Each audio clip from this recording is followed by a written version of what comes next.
Oke, jadi sekarang ini kita akan mendapatkan informasi atau pelajaran baru mengenai seorang Islam yang kuat, Pak. Siapakah dia?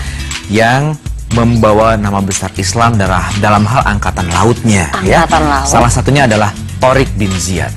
Waduh, dia begitu gagah memimpin. Ya, jadi saya juga pengen agak gagah deh. Oke, bolehlah. Kita saksikan berikut ini Thariq bin Ziyad, biografinya.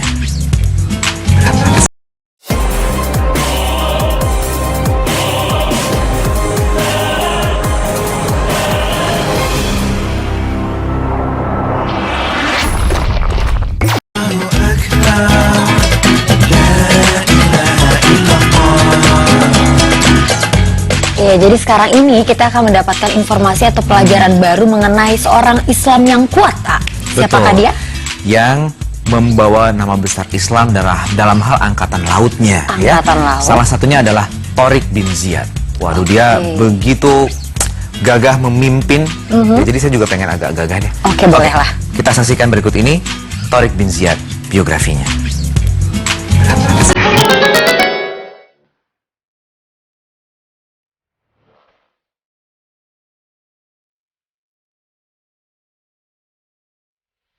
Angkatan Laut pertama umat Islam.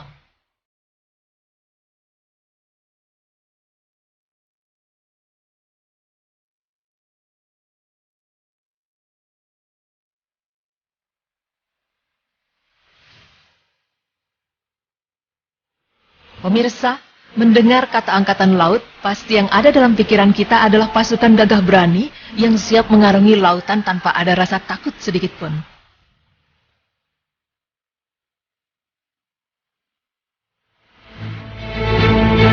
Dan berbicara mengenai Angkatan Laut, pasti langsung terbayang dengan TNI AL atau Tentara Nasional Indonesia Angkatan Laut yang ada di negara kita, Indonesia. Para tentara ini dibentuk pada tanggal 10 September 1945 setelah masa awal diproklamasikannya kemerdekaan Indonesia. Dan awal mula pemerintah mendirikan Badan Keamanan Rakyat Laut atau BKR Laut, dipelopori oleh pelaut-pelaut veteran Indonesia yang pernah bertugas di jajaran Koninklijke Marine atau Angkatan Laut Kerajaan Belanda di masa penjajahan Belanda dan Kaigun di masa pendudukan Jepang.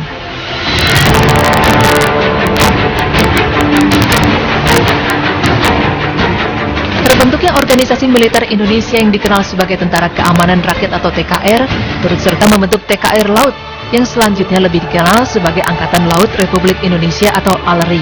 Dengan segala kekuatan dan kemampuan yang dimilikinya, sejumlah pangkalan Angkatan Laut terbentuk, kapal-kapal peninggalan pelayaran Jepang diberdayakan, dan personelnya pun direkrut untuk memenuhi tuntutan tugas sebagai penjaga laut yang baru terbentuk. Dan pada tahun 1966, ALRI mengganti nama menjadi TNI AL dengan tugas yang masih sama, yaitu menjaga wilayah laut Indonesia dari berbagai macam tindakan kriminalitas seperti pencurian, penyelundupan, dan teror dari negara lain. Nah pemirsa, demikian penjelasan tentang sejarah Angkatan Laut Indonesia. Lantas bagaimanakah sejarah Angkatan Laut umat Islam? Berikut tim berita Islami akan memaparkannya.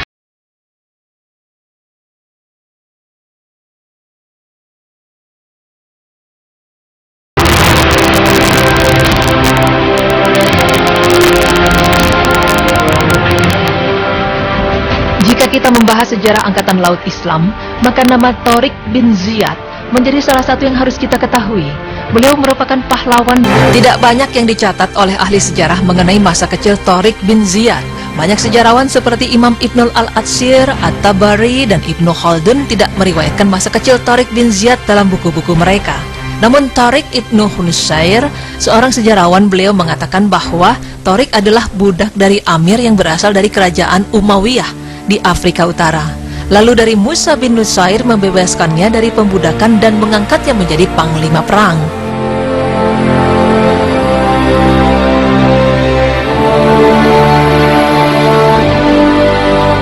Salah satu daerah yang menjadi tujuan Thariq saat dia memasuki wilayah Afrika Utara adalah Maroko. Daerah ini telah mengenal Islam sebelum kedatangan Musa bin Nusair dan pasukannya, dan Thariq bin Ziyad termasuk di dalamnya. Namun penduduk di daerah tersebut belum menerima Islam secara utuh karena keimanan mereka yang belum kuat, dan terbukti dengan seringnya masyarakat wilayah ini berganti agama dari Islam ke agama lainnya. Di antara penyebab bergantinya agama di daerah tersebut dikarenakan penaklukan Maroko di masa Uqbah bin Nafi yang dimana kurang memperhatikan pendidikan keagamaan sehingga Islam belum kuat di sana pada waktu itu. Uqbah dan pasukannya sudah dulu berangkat ke daerah lain. Dalam perjalanan menaklukkan Afrika Utara, Musa bin Nusair dibuat kagum dengan kesungguhan dan keberanian seorang pasukan yang bernama Tariq bin Ziyad. Dan setelah dapat menaklukkan beberapa wilayah, akhirnya pasukan ini berhasil menaklukkan kota Al-Hoceima, yaitu salah satu kota penting di Maroko. Kota ini adalah wilayah paling strategis yang mengantarkan pasukan Islam menguasai seluruh Maroko.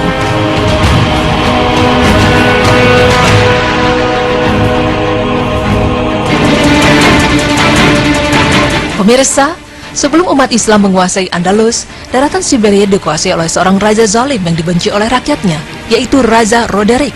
Di sisi lain, berita tentang keadilan umat Islam masyhur di masyarakat seberang Selat Gibraltar ini. Oleh karena itu, orang-orang Andalusia sengaja meminta tolong dan memberi jalan kepada umat Islam untuk menggulingkan Roderick dan membebaskan mereka dari kezalimannya. Dan setelah permintaan tersebut sampai kepada Tariq, dia langsung melapor kepada Musa bin Nusair untuk meminta izin membawa pasukan menuju Andalus. Sehingga pada bulan Juli 710 Masehi, berangkatlah 4 kapal laut yang membawa 500 orang pasukan terbaik umat Islam yang bertugas mempelajari bagaimana medan perang Andalusia. Mereka sama sekali tidak melakukan kontak senjata dengan orang-orang Eropa. Setelah persiapan dirasa cukup dan kepastian kabar telah didapatkan, Tariq bin Ziyad membawa serta 7.000 pasukan lainnya melintasi lautan menuju Andalusia. Mendengar kedatangan kaum muslimin, Roderick yang tengah sibuk menghadapi pemberontak-pemberontak kecil di wilayahnya langsung mengalihkan perhatiannya kepada pasukan kaum muslimin. Dia kembali ke ibu kota Andalusia kala itu di Toledo untuk mempersiapkan pasukannya menghadang serangan kaum muslimin. Roderick bersama 100.000 pasukan yang telah dibekali dengan peralatan perang lengkap segera berangkat ke selatan menyambut kedatangan pasukan Tariq bin Ziyad. Dan ketika Tariq bin Ziyad mengetahui bahwa Roderick membawa pasukan yang begitu besar dan banyak, dia segera menghubungi Musa bin Nusair untuk meminta bantuan, dan dikirimlah pasukan tambahan yang jumlahnya hanya 5.000 orang. Dan akhirnya pada 28 Ramadan 92 Hijriah yang bertepatan dengan 18 Juli 711 Masehi, bertemulah dua pasukan yang tidak berimbang ini di Medina Sidonia. Perang yang sangat dahsyat pun terjadi selama kurang lebih 8 hari. Kaum muslimin yang dipimpin oleh Tariq dengan jumlah pasukan yang kecil tetap bertahan kokoh menghadapi hantaman orang-orang Visigot yang dipimpin oleh Roderick. Keimanan dan janji kemenanganlah yang membuat pasukan muslimin siap mati syahid di jalan Allah, dan mereka telah memantapkan kaki-kakinya dan menghilangkan rasa takut.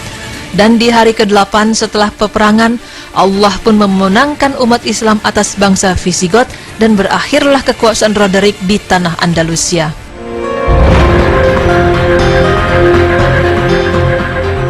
Musa bin Nusair dan Tariq bin Ziyad tidak hanya mengalahkan penguasa-penguasa zalim di wilayah Eropa, namun mereka berhasil menaklukkan hati masyarakat Eropa dengan memeluk agama Islam, dan berhasil menyampaikan pesan bahwa Islam adalah agama yang mulia.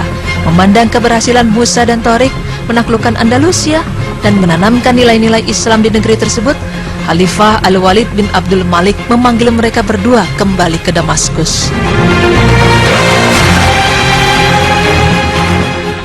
Nah pemirsa, kedatangan Islam melalui Tariq bin Ziyad membawa dampak besar terhadap perkembangan peradaban, sebagaimana yang tergambar pada kemajuan kota Cordoba. Ini adalah awal kebangkitan modern dan terbitnya matahari yang menerangi kegelapan benua Eropa. Hukum rimba berganti dengan norma-norma humanis yang membawa kedamaian pada umat manusia. Jasa-jasa Tariq dan kepahlawanannya diabadikan dengan nama selat yang memisahkan Maroko dan Spanyol dengan nama Selat Gibraltar.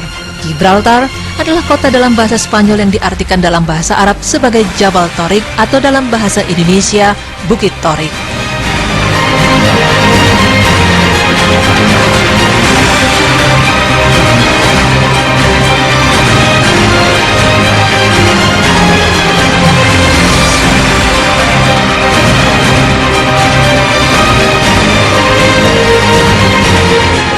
Luar biasa hebat ya Tariq bin Ziyad ini. Kebayang ya Zia waktu itu kalau peperangan itu seperti apa gitu. 8 hari ya peperangan itu dilakukan. Jadi memang Tariq bin Ziyad ini sebelumnya adalah seorang budak yang akhirnya dibebaskan dan bisa menjadi seorang panglima besar dan bisa membebaskan masyarakat di Andalusia dari penjajah, yaitu si Raja Roderick tadi. Roderick tadi dari Maroko lalu kemudian terluas ke Andalusia ya. Semoga generasi Islam yang berikutnya nih, anak-anak kita nih ya, bisa menaklukkan dunia, bisa membanggakan Islam ya, dengan caranya yang lebih baik ya. Betul. Strateginya baik untuk bisa membuat Islam lebih membanggakan lagi. Yang pasti dengan keindahan dan kedamaian ya. Betul sekali, jangan seperti kemarin yang seperti kejadian di Perancis yang harus kemudian menyandra dan lain-lain. Aduh, mudah-mudahan nggak terjadi lagi ya. Karena memang Islam cinta damai. Iya, betul sekali. Oke, setelah ini kita masih akan kembali. Jadi jangan kemana-mana, tetap di Berita Islami Masa Kini.